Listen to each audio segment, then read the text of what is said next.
on the way to and from your training exercises, you're on the flat collar getting pulled. And the theory is that you want to keep the dog in a high state of drive, keep them hot, keep them loaded, which that's okay for foundational shit. Young puppies, you want them with a lot of gas and a lot of horsepower, wanting to get to training environments to go fucking rock shit, you know? But what it does over time is when a dog's ready, he needs to be capped, right? What capping is it's the internalization of all that internal fucking drive and that fire and that ignition to go downrange and handle shit. And depending on how far you got to walk to training environments or real world deployments, you're going to lose the dog. And I come from South Florida, and the elements are just fucking brutal. So you talk about energy conservation. If the dog's dragging you, let's say they're barkers in the car, which is a whole nother nightmare, and then they lose their shit, you're running code to the call, and then the dog's going to drag you 100 plus more to the deployment, the starting point. The dogs are shot. So what we recommend is, if the dog heels on the left in training, you've created like dynamic, eye contact, nice prancy heeling, or not, whatever your system is. We don't want to touch that side. That side's got a history, it's got rules and structure and boundaries. What we want to do is go to the opposite side of the body, usually the right side for most people, that heel on the left, and create a very flat heel, a flat walk. What that does, it pins the dog to your right leg. I'm not asking for eye contact. Just don't break this barrier. Don't go ahead of my leg, and don't go too wide. As a whole, it's very important. I see it all the time, because you think about it too. When you're on a flat collar, on a leash, and a dog's dragging you, you're tapping into opposition reflex.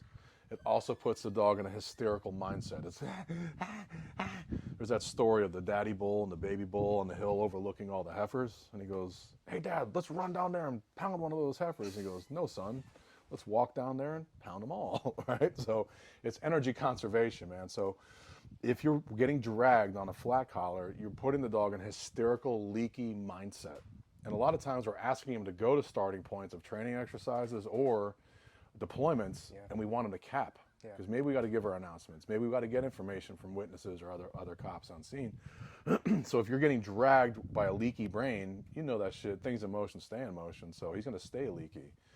So it's very important to get the dog's mind right going to and from training exercises, right? It's very hard for some old school folks to wrap their head around. They think the dog's going to be go, go, go constantly. It's not the case. Good training, good obedience, and very clear capping makes more drive. So leaking is the opposite of capping. It's the dog can leak audibly, be barking and screaming and shrieking on the way to a training exercise, or they can be leaking positionally, like breaking position or dragging you around.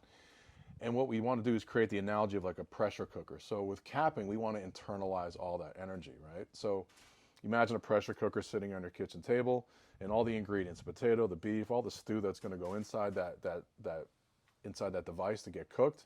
We put that shit in, but we don't close the lid right. We start putting the heat on, and all that heat's escaping, right? So that shit's never going to cook. It's the same thing. Cooking is the clarity, right? And so the things that the dog sees that stimulate it is creating that heat, right? So with good obedience, if we squeeze that seal, we'll close that top and cap it with good obedience, usually a down. It could be heeling, it could be sit, but usually a down. We are sealing the top on that pressure cooker. And then it's building. So that steam is getting loaded, it's getting hot, and everything's starting to cook inside, right? Everything's becoming clear. And then when you pop that top and you open it up, the energy is so channeled and funneled downrange into the target behavior. So whether it's capping to go do detection, capping to go track, or capping to go bite, all that internalization is making that energy build and build and build, and it's got even more power going forward.